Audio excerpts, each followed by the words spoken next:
Born in Indonesia in 1947, BERT VOSBERGEN, why did you head out to Australia?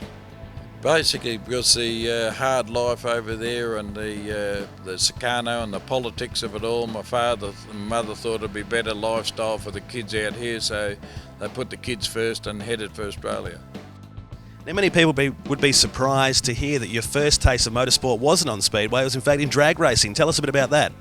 Well, back in, would have been around 1970, I got interested in drag racing through a mate of mine, Bill Lee. It was Bill Lee Automotives at the moment, and we got into drag racing, and I sort of built this rail, sort of home built it, and it achieved a heck of a lot for 2 years, and established a first man in WA to reach 150. So in those days, I thought it was a good achievement, but nowadays everybody look back and say, well, that isn't real fast. But for what it was in those days, it was just a standard 327, and it was doing 160 mile an hour. So it was a pretty awesome bit of gear for those days. Well, let's talk about that 150 mile an hour at Ravenswood Raceway all those years ago. A career in drag racing perhaps could have come your way?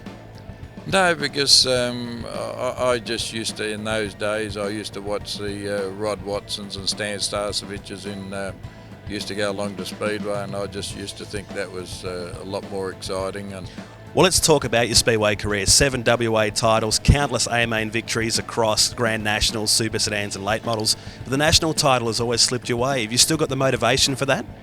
Well, I certainly have, and a lot of national titles you look back at, a lot of national titles I was actually leading, and mechanical failure gave it away. So, and there's countless more state titles that I was in a good position and lost them through mechanical failure and all that. So the burning desire is still there. I feel like I'm driving most probably as good as not quite as good as I used in the early days, that's obvious, but I'm very competitive, and things have just got to open up your way, and I could still win this title. Let's talk about Craig, your son, who's been very successful in his Speedway career. When did he start first nagging you about perhaps getting into the sport? It was mostly more me. I sort of got him in a junior sedan at 10 years old, so he's been brought up around Speedway, so he got involved, and he was really good from the word go. He was a natural in the little Mini that we used to run at Bibra Lake, and he achieved state titles in that car, and he just moved on a gradual progression, and I looked after him. Is there lots of rivalry between the two of you guys after a big night of racing, perhaps if you've come in contact with each other or other cars? I think Craig sooks a little bit, but basically I'm sort of, it doesn't worry me if he passes me or whatever, but I think being young, I think it hurts him a lot more than it hurts me. I like him to be successful, but I don't think he wants his old man to pass him too many times.